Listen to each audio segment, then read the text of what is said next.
gathered along your journey. So welcome, man. Thanks, dude. And so we were just chatting. You're currently in California. Yeah, Love it. yeah, That's like my second home. So yeah. Well, I feel like for anybody who's spent their life on a journey in health and well-being and fitness and spirituality, LA has always been a hub of that. absolutely. A nexus of world-class health, world-class spirituality. You've got all the great healers of the world come here at one point or another, or function out of here as a home base. So Totally. of course, man, I'm sure you have spent plenty of time here. Yes. Evan, the one thing I love about you and your story, like you have such a big physical presence. You're like what, 6'6", and just gigantic in physical presence, but I love that you're so big in your spiritual presence.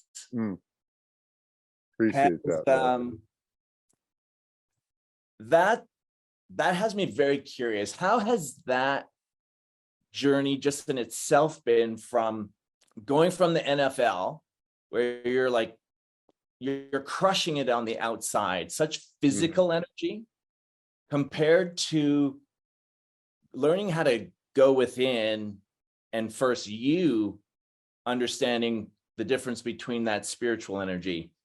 Was there a big difference in that for you? Yeah, I love that question. It's a great place to start. It's a fun exercise for me to explore my journey in a different way, I have to say that when I was a little kid, I always had this sense that there was something greater than me, this higher intelligence moving through my life. And that has always been a part of my experience, of whether it was a curiosity or an interest or a sense of paying attention to what's going on underneath everything, what's going on in the unseen realms of my life, and I came from a family background that was very affected by alcoholism, by mental health issues, depression, anxiety, all the stuff that comes along with that, self-worth, self-loathing issues, all of that stuff. And football for me was this vehicle to transcend that chaos, that noise, that violence, that emotional, mental, physical violence of my childhood. And so football revealed itself to me when I was about 7 or 8 years old. I was at my grandparents' house watching the news. It was early in the morning one summer, and the Jets and the Giants in training camp came on, and this seed was planted in my psyche of, I'm going to be a pro football player one day. Like, that's what I'm going to do when I grow up. I'm going to be one of those warriors on the gridiron. Mom would never let me play. Long story short, finally, I'm a freshman. I'm going into my freshman year of high school, and I convince her to let me play football. And it was just like this rocket ship to the moon. How I lived, how I carried myself, how I ate, how I trained, everything was in accordance with being this professional football player.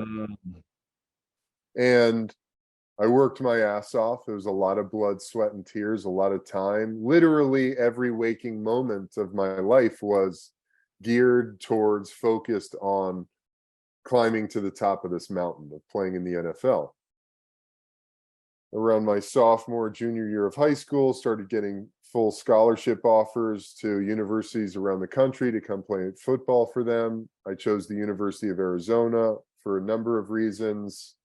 Love the coaches. They also had a creative writing program, one of the best creative writing programs in the country, which is what I wanted to major in. And so the journey continued. You know, I got there, worked my ass off, was surrounded by a lot of people who were telling me, you know, being surrounded by people who are encouraging and supportive on your journey towards your dream is just as important as all the work you're putting in yourself. And so I was very blessed. I had coaches that were like, Eb, if you work really hard, you focus on this thing, you give it everything you have, you're going to achieve that dream that you're looking to achieve one day. So 2008, I started coming up on all the draft boards, and I was really feeling called. You know, I felt like I was ready for the next level. So I left Arizona early as a redshirt. After my redshirt junior year, I had 1 year left, and I entered the NFL draft going into 2009, and I was drafted 39th overall by the Jacksonville Jaguars to play offensive tackle in the second round. And it was like I had achieved, all of a sudden in a moment, you know, I had achieved this dream that I had set out my entire life to do. Just to keep like my football journey condensed, because as important as it is for laying the foundation of the man that I've become in my life after football, you know, it's not really, there's some key points that are most important about that. And you know, it's hard to articulate what a life in the NFL is like. It was hard. It was a lot of fun. It was everything I dreamed it possibly could be. And also, there was a lot of life lessons that I learned through that process of achieving my dream, making millions of dollars, making more money than anybody in my family had ever made, and realizing that that wasn't it.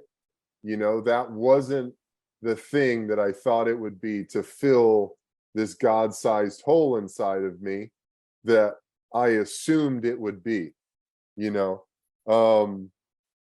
And I had some great years in the NFL. I had some really hard years, had, you know, bad shoulder injury, really bad back injury, had shoulder surgery, back surgery, torn muscles and ligaments all over my body, concussions, you name it. I had the laundry list of injuries that every guy who's played in the NFL has experienced during their career at some point or another. Totally. I left the NFL in 2014, and pretty quickly after making that decision, and I was very blessed. I mean, I had gone till the wheels came off the wagon, as it were. You know, I had given it everything I had. I had the well of inspiration and desire to play that game had really run dry. And I had teams calling me saying, Eb, we want to fly you in and work you out and, you know, see if you could have a spot on this team. And I couldn't even bring myself to get on the airplane to take that trip.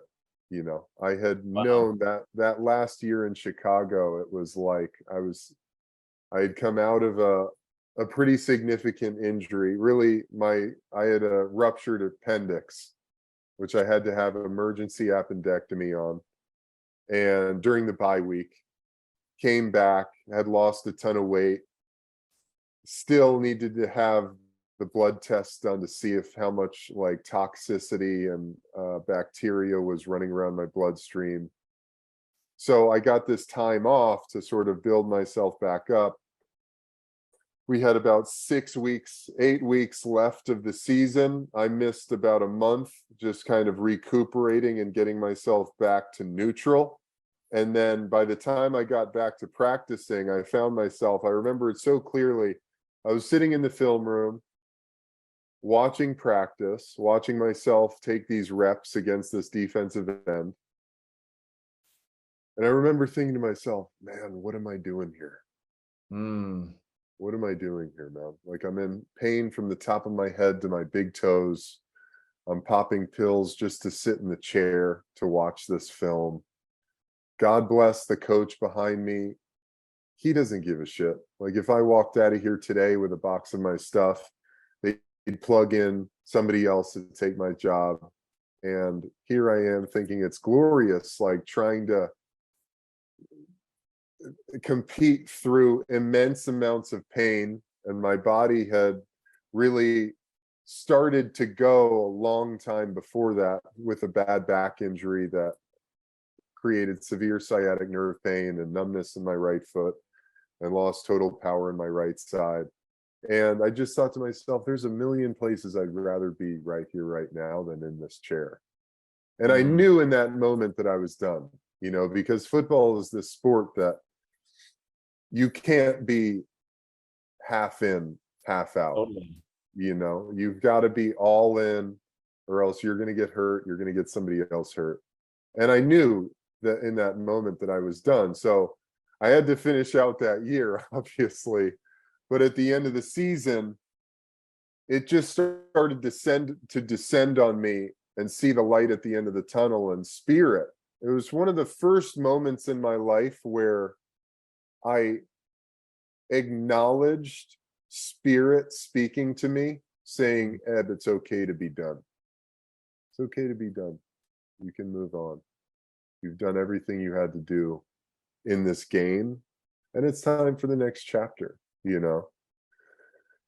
must have Um, been a very interesting spot right there, which was, I imagine you're doing everything to build this identity, build this mindset, and the emotions, the extreme emotions of high to lows, and then coming to that place of like, well, what is next? mm. Was that a difficult space right there? Well, first, it felt like such a massive relief to be able to Mm, acknowledge for the first time ever that I was done playing. wow, yeah. I think to some extent, every guy who plays the game of football, there's this question in the back of your mind of, when am I going to be done doing this? It's Mm, fucking hard. It's so challenging. Can be physically crushing. I mean, your entire purpose as a football player is to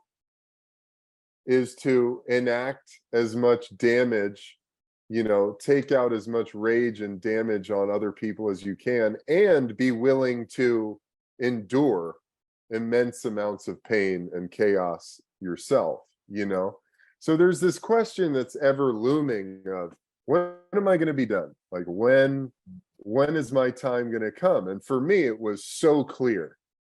That moment was so clear, which was a relief. It was a relief. I had realized I had come. It was a completely heart-centered knowing of, I'd given everything I had to this game to give, and it was time to move on to the next chapter.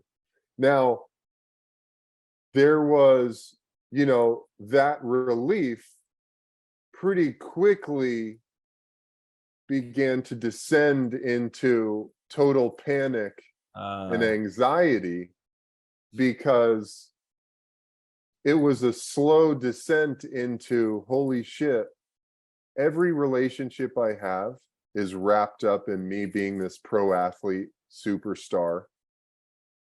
So I don't even know how to communicate with anybody about what's going on, or what I'm interested in, or what I want to do, or I have got no skills for life, essentially.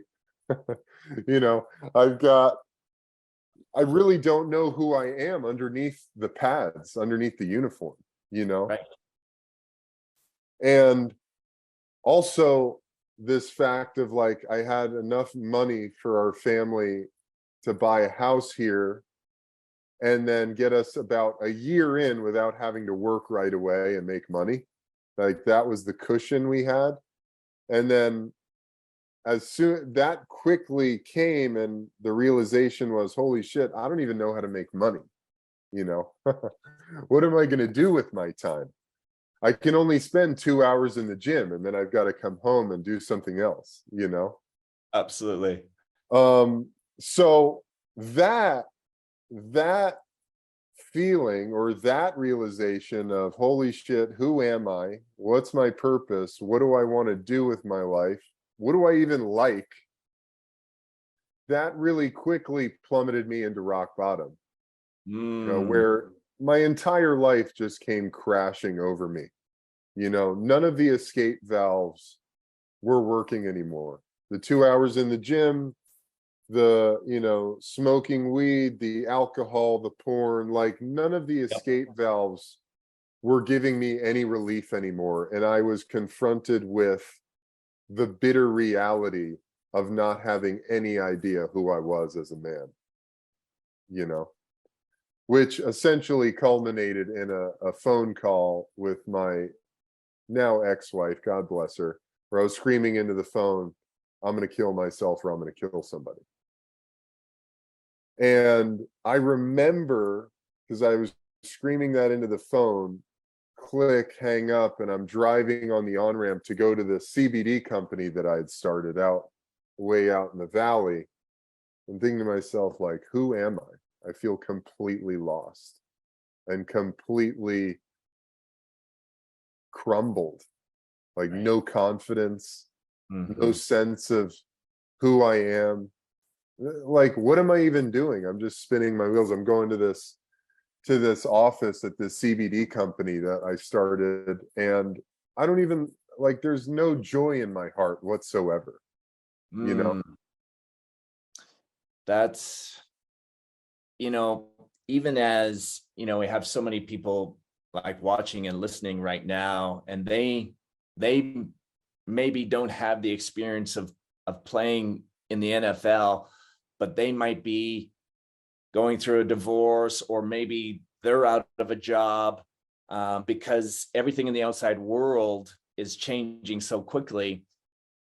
What I hear you saying so perfectly is you were wrapped up in this external reality, and you had to face what was going on inside of you, the mental perceptions, even, this emotional reality of like, holy Hmm. shit, like, now what?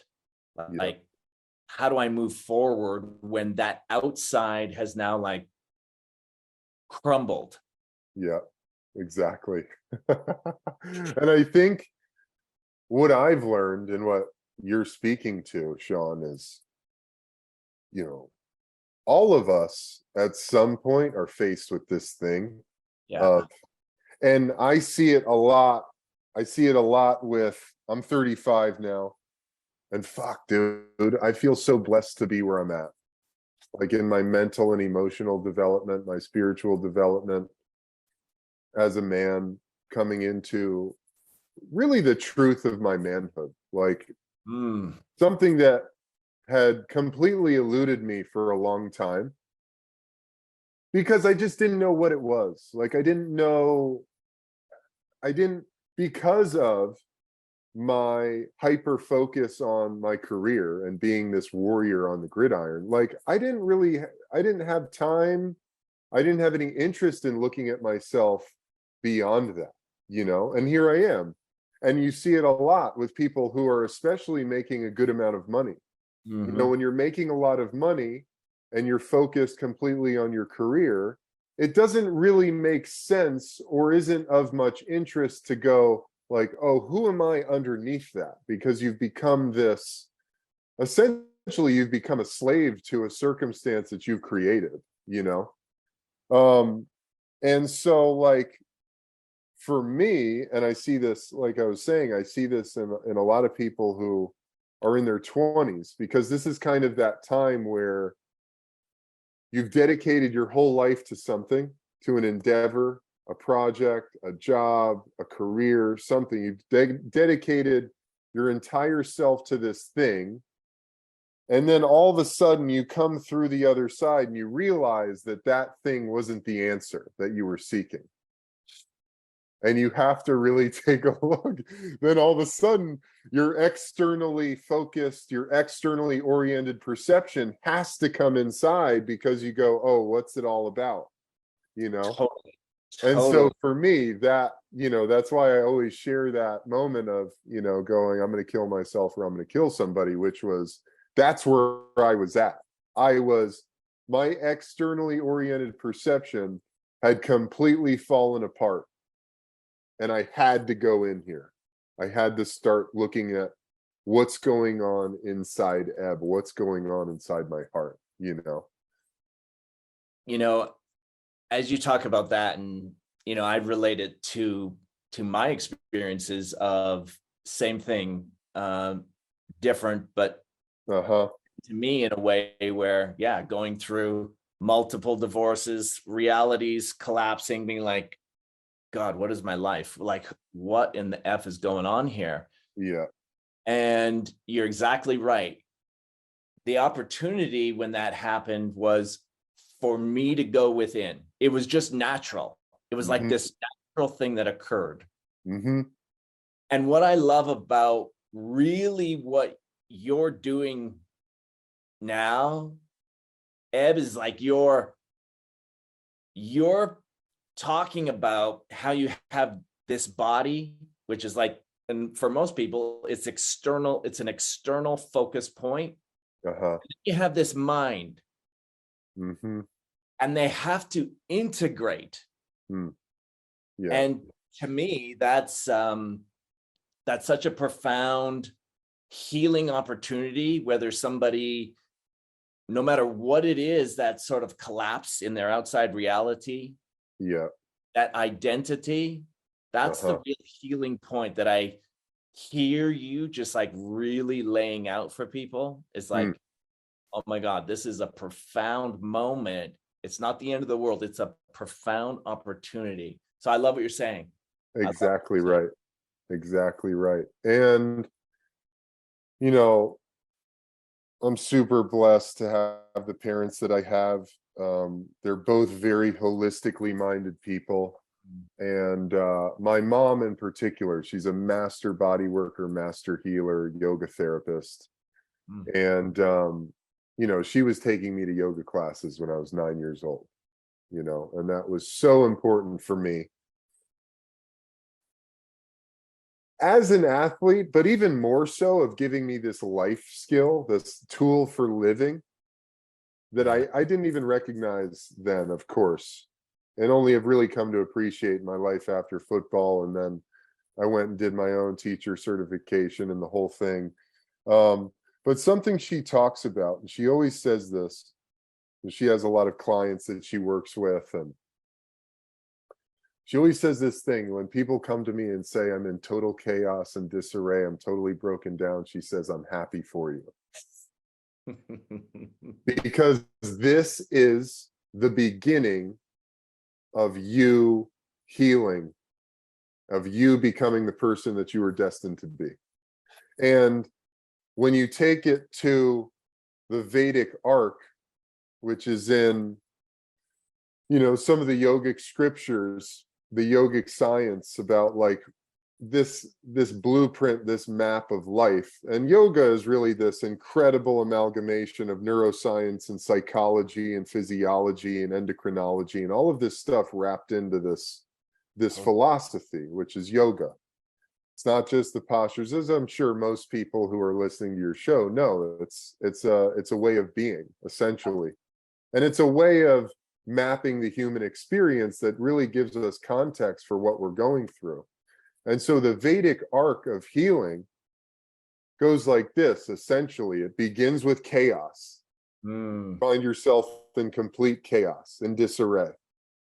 The next phase is acceptance and acknowledgement. So you come into acceptance and acknowledge, holy shit, I'm in chaos. I'm a mess. I'm totally broken down. As we've been a million times. We've been it to greater and lesser degrees 1,000 times in our life. There are these huge moments, end of a career, end of a marriage, end of a relationship. There are these like really big sort of like nuclear moments that totally blow our life up, or we perceive it as completely blowing our life up.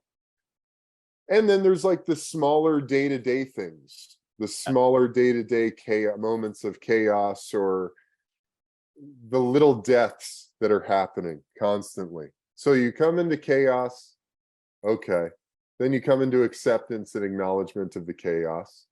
And then the next step, the third phase, and this is super simplified, But the next step is to get into a new rhythm and start developing a new relationship with the thing, or with through a practice that you exercise through your relationships, whether that's a relationship with yourself or the relationship with your loved ones, your relationship with working out, or your relationship with food. You change up the rhythm. Okay, so you establish a new rhythm through your relationship with X. And then the final phase is rebirth. You're reborn, you're born again, you're new, you're renewed in this new version of yourself. And something that's really fascinating to me, I mean, I've been around world-class healers, strength coaches, all of it, right? And one of the most profound things I've ever heard has come from my mother's mouth, which is that a lot of people come to me and they're dealing with an injury, and they think that they started at A, they got injured, they went to B, and then after they heal, they're going to come back to A. But actually, they're going to go to C. You're going to be a completely new being once you've healed from this injury. And I think that's a really profound point in our human experience as we evolve as the spiritual beings that we are in our evolution, because you're never really going back to where you were. You're moving forward because you're gathering new information. You're gathering insight and wisdom that you never had before, that will change the trajectory of your actions and words moving forward. I love that. Like, Eben, that is like profound, and I totally resonate with it. It's, and what pops into my head is this image of an acorn that gets planted, it breaks open, and then it becomes like this seedling or this sapling, and it's on its way to the oak tree. It's not going back into the acorn. Right. I'm like, exactly. Oh my gosh. No, I love that. I love that analogy. My experience is that process actually starts to go faster. Yeah. More that we understand what's actually going on, we can actually change and grow faster. Would you agree? 1000%, man. Because at first you're in resistance to that. You're like, because you're going into the unknown. You want to go back to what you know. You want to go back to the thing that you've been through. That just is much more comfortable. So the idea of like going somewhere new, and it's unknown, it's scary, it feels difficult, it feels uncomfortable. And just like you're saying, the more we practice this, that's why, it's all just a practice, man. I mean, like everything we come into contact with in our life, like all of the moments of complete chaos and combustion where we feel like our life is completely falling apart, it's all an opportunity from God to get to where we're destined to be. It's a greater opportunity, like a greater reality is the way I view it anyway. Exactly. A greater, more expanded reality that you're stepping into. Yes. I love that. I love that, man. As we're talking about this right now, I just keep getting these images that each time we break out of chaos, because you're talking about chaos, out of chaos comes a higher order. 1000%, dude. Yeah. And we integrate with that, which is what you're talking about. Yeah. Which is developing that new relationship, which is what you're saying. And then it's like, okay, more chaos, but for another higher expansion. order. Yeah. Greater order, greater, higher order. Absolutely.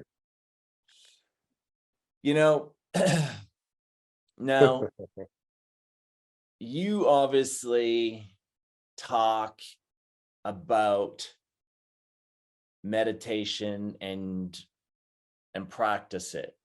How important is that for this process of chaos, integration, higher order? Hmm. For me, it's been vital. It's been vital for getting better at letting go when these things arise. And for me, one of the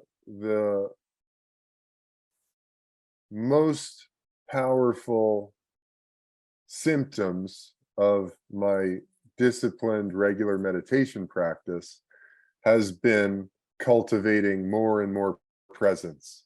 So more and more I quiet my mind, which has been, let me tell you, extremely uncomfortable, because there are many times I've found myself in places where I'm like, I should be freaked out.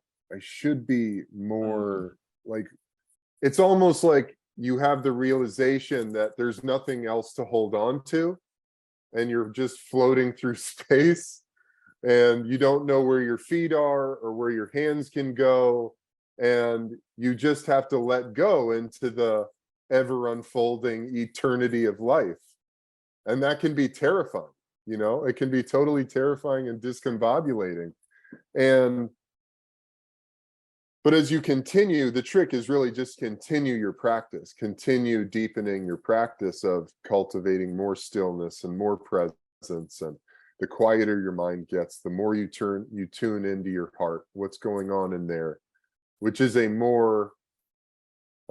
the seat of the soul, is right in there, the heart space. So getting out of your mind and into your heart.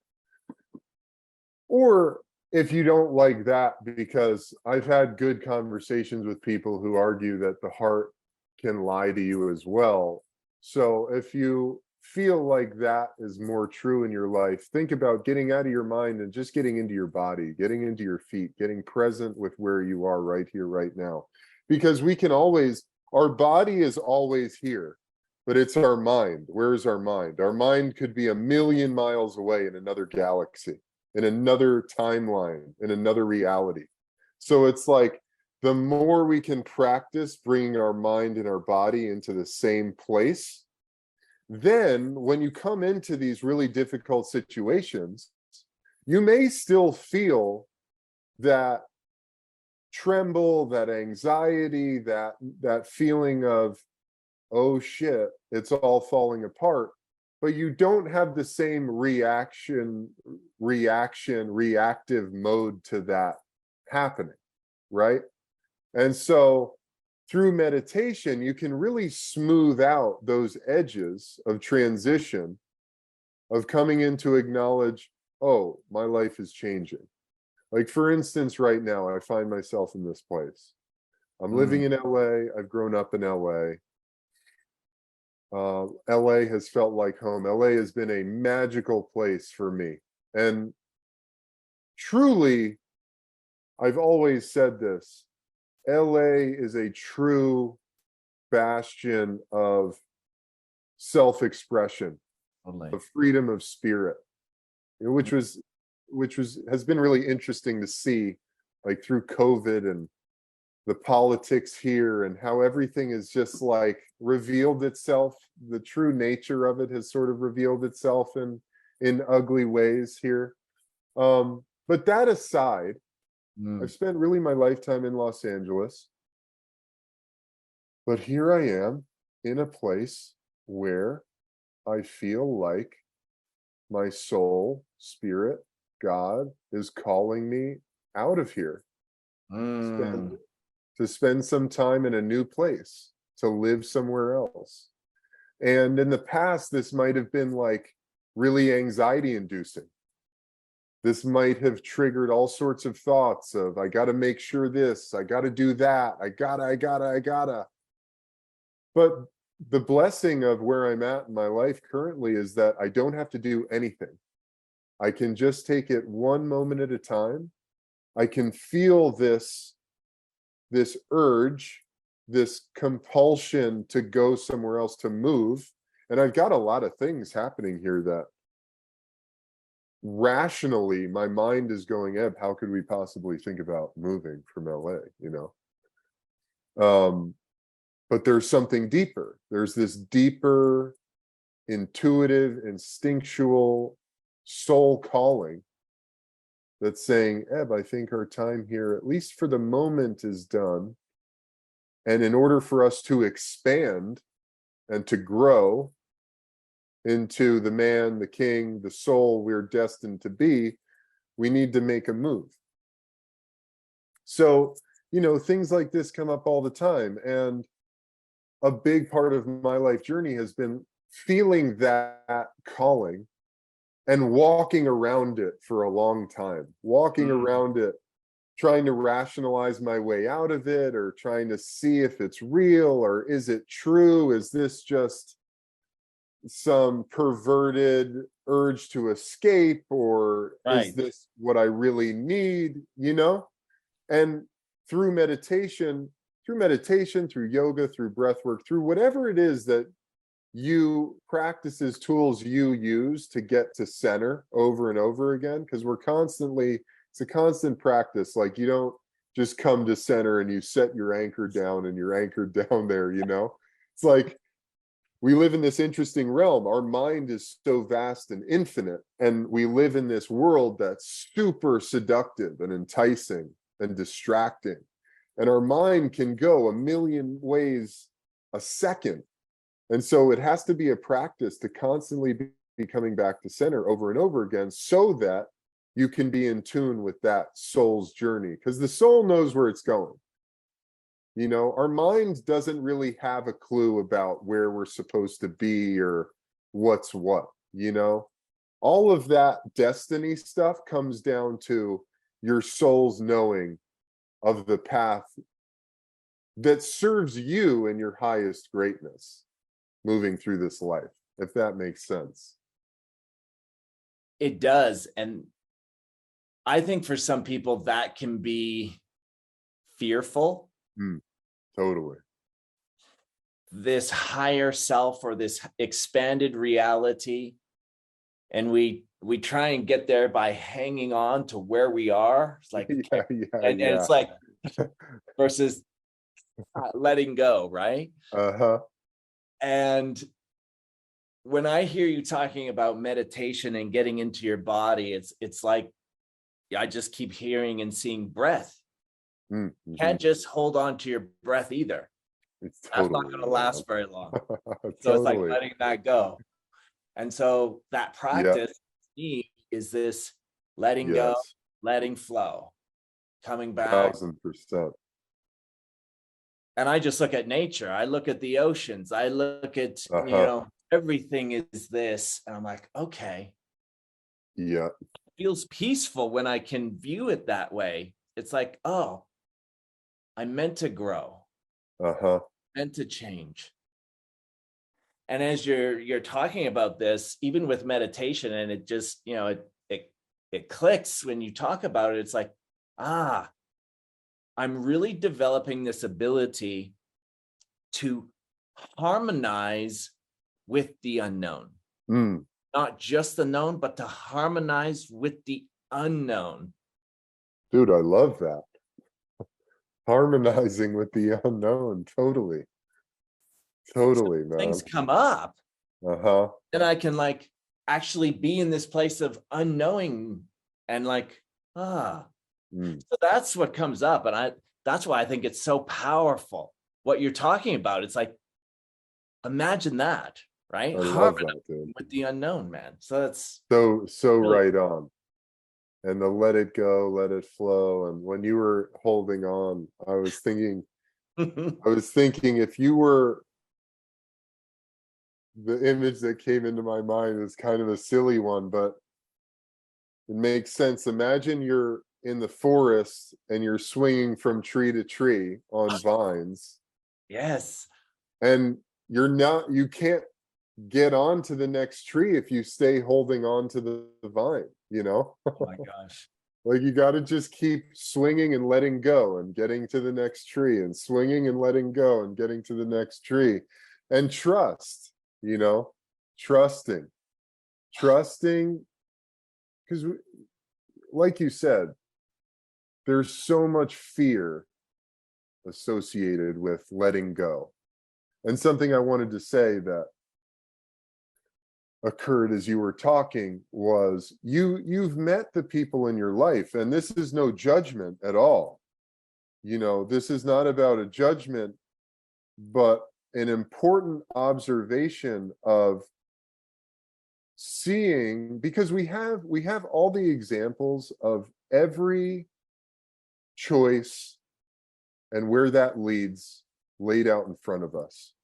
You know, it's the same thing of you've started at A, you go to B, you're never going back to A because that means you're going back to sleep to some extent. Oh, You know, yes. like you're going, like I was talking to my brother about this on a podcast yesterday, and we were talking about how on this planet, what a profound reality it is where we have the guy who is consuming processed foods and watching porn and, you know, really wasting away, or at least to what any of us who have evolved out of that phase have recognized. We've got that guy on the same planet as we've got the Mm, monk who meditates and chants in a temple for 20 hours a day. We've got that whole spectrum of humanity exists. And there's a person at every increment, at every degree of that spectrum, from the processed foods person to the monk living in the temple, meditating all day, right? totally. And the interesting thing is, the monk, the meditating monk, is in that guy who's drinking the Fanta and watching porn. And in the monk is the porn and processed foods guy, all at once, you know? And as an observation of life, and so the thing is, and another interesting aspect of that narrative is the meditating monk can never go back to being the processed food, processed consumer. You know what I mean? But the Totally. guy who's consuming all the processed, all the junk, can become the meditating monk. And it's this thing of you can't go back to sleep because when you do that, it's almost like you're committing spiritual suicide because you know where that timeline leads. And so, coming back to the observation, we've all come into contact with people who we can recognize as being stuck. They got somewhere, or they've been in a place and they're just not ready, too afraid, too uninterested. It's too much for them to go to the next level, Yeah. you know? And you see what that does to a person. Their physical body and their spirit becomes really shrunken. You know what I'm saying? Totally. And it's not, once again, this isn't like a judgment of like, hey, No. everybody needs to be living in their highest greatness. It's just an observation of what happens when I do X. When I make this decision with my life, where is that going to take me? Next year, tomorrow, 10 years, whatever it is, like, what are the decisions I'm making? And this comes down to the degree of your awareness, the level of your awareness, and how you've cultivated yourself through your life, how you live, you know, and the decisions you make about what you're spending your time on. Totally. Totally, man. As you're talking about that, I just keep hearing that, life is a trade-off, and Mm. there's consequences. Yeah, it might be scary to go forward, but there's consequences to staying where you are. 1000%. Yes. Yes. Consequences, karma, Yeah. good, bad, Yes. good and bad. Totally. It's the cause and effect law, metaphysical law of the reality that we find ourselves in. There's cause and effect. Yes. Everything we do has consequences, good or bad. Everything we do and have ever done creates karma, the karma that we will then have to move within or against, you know? Absolutely. Absolutely. Well, and as you're talking about this, and I'm curious to your viewpoint, but what I hear you saying, whether it's the processed uh, food versus the monk, to me, there's this spiral of life, Hmm. and we do keep coming back. And so it's not like we're losing ground, but we're coming back, and it's like, can we apply more wisdom? Hmm. And we come back, and it's like, and it's almost like life's way of giving synchronicities or confirmations to the guy who has processed food to look at something else, and it might activate him to take the next step. And the monk comes back and is like no longer bothered by that old way of being, so he doesn't get stuck there, and we Right. continue to spiral around. Yes, yes. The spiral it's so good, man, because so life moves in a spiral, 1000%, I would agree. Moves in a spiral, right? Yes. And at one point in your life, it's this flat spiral because you're just in the same thing. But we have the spiral is interesting because we come into conflict and we feel the conflict and we get bound down and in turmoil with the conflict. And then life just keeps moving and we sort of move out of it and we find comfort again. And we're like, oh, yeah, that's a problem, but I'm not going to really look at it now. And then you come back and you spiral, you come back into that same thing. You're Yes. confronted again by this problem, this issue, this situation, this thing that's not working for you 1,000%. anymore, right? And however many times you come back to that thing before one day you go, you know what? I can't do it anymore. I can't be this person anymore. I need to change. So then you start changing your habits. You come into acceptance. You start changing your rhythm of how you're being. Maybe you take up meditation. You get yourself on a training program. You start eating better. You start consuming less social media and less stuff. You know what I mean? And Yeah. so then the spiral, it starts to move up. The spiral becomes three-dimensional and it starts to, so you start to move up as you're spiraling. And then you're coming into these same old things, the conflicts, the turmoil, you're coming into it, but now you're at a different perspective. You've got a new perspective because you've been evolving yourself. So you've got a new look at this thing. And then you do that over and over again. And, some things become whispers. Then other things that you didn't even know existed become screaming at the top of their lungs, like right over your shoulder. And you're like, oh, wow, I didn't even realize I had that self-worth issue or whatever it is that only emerged because I've gotten myself to this new place, Totally. And so that's what we create that for ourselves when we start to go within through whatever practices. And for me, Sean, going back to this idea of, my physical body and my spiritual life. And one of the true blessings for me as a lifetime athlete was recognizing how the physical body can be this vehicle to your spirituality, to your connection with God. Because it's all just like layers, and it's all connected. And so if it starts with getting your physical body in order, like for me coming out of the NFL, that was what I knew. I knew I'm going to get my fucking body in order. I'm going to lose this unnecessary weight that I've been carrying around playing offensive lineman. I'm going to get my food super clean and dialed in. And then that revealed to me the dysfunction of my thinking.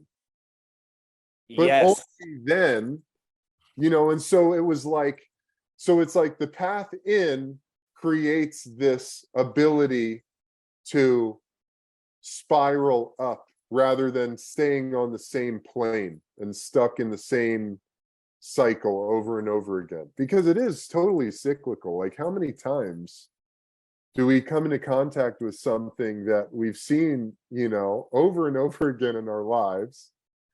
And it's just like, at what point are we going to make the decision to do it differently? Brilliant. That is so brilliant. And I totally agree with you. Absolutely. You're so bang on. And that's my experience too. Uh-huh. Is using the body to get to a higher level of awareness. Uh-huh. And so let's talk about that for a second, because I know you have some programs around that. And so what are you doing now? How can we have everyone watching and listening check you out, see what it is you're doing around the movement of your body, mind, integrating them? Do you have any programs around that right now that people can check out? Yes, sir.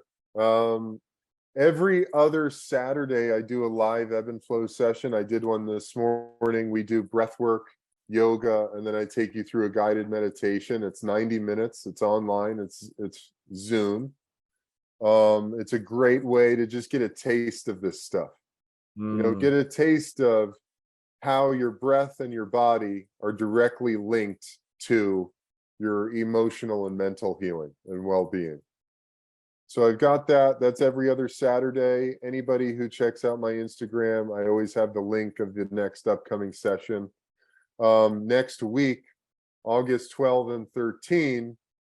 I mean, there's still time. If you've got it, if it calls and you're stoked and you feel like you've got to be there, August 12 and 13, Lake Stevens, Washington, just outside Seattle. We're doing my live in-person event called Heal and Flow, which is yoga, breath work, ice tubs, great food, great supplements, great people. It's a lot of fun. This is our third one. It's just growing and getting bigger and better. And it's what I love to do. I love to spend time connecting with groups of people and doing the things that I love to do. You feel energized, you feel completely broken down to your core, and then reignited from the inside out. So Heal and Flow. And then I'm launching a men's workshop called The Wild King, which will be online, 2 Zoom calls a week, 6-week experience starting September 3rd to October 15th. We'll cover meditation and breath work, nutrition, movement. It's a very journey-oriented experience. So every week I lay out a principle, the tools and practices that have helped me transform myself from the inside out. And then every guy goes on a journey for the week of learning about, contemplating, researching, practicing that principle in their life, and then comes back to the group at the end of the week and brings something of value to enrich the community. So that's going down beginning of September, and I'm super excited about that. Oh my gosh, that sounds amazing. That sounds amazing. So where can we check out all of those programs? Is it Instagram, social media, or Facebook? Where are you most present where we can direct people? Instagram is probably the best. That's where I'm most active, at EDS Britton. That's Ed's. It looks like Ed's Britton. It's my first name and 2 middle names, and then my last name, Eben Daniel Smith Britton, at EDS Britton on Instagram. You can also check out my website. That's sort of the carrier of everything. That'll direct you to any of these programs. I also do some one-on-one coaching with select clients. Awesome. And all of that you can find on my website, ebenbritton.com. I love it. And of course, we'll do all the posts on the replays and everything like that, the links to you. So so anyone who's still looking to access that, we'll have it all there. Awesome. So Evan, it's been an amazing conversation, and yeah, it's wow. Thank you so much. This has been powerful. Thank you, my brother. I appreciate you, Sean. I'm really glad we did this. Absolutely. So am I. Wow. Thank you so much. We'll catch up real soon. Sounds good, man. Thanks, my brother.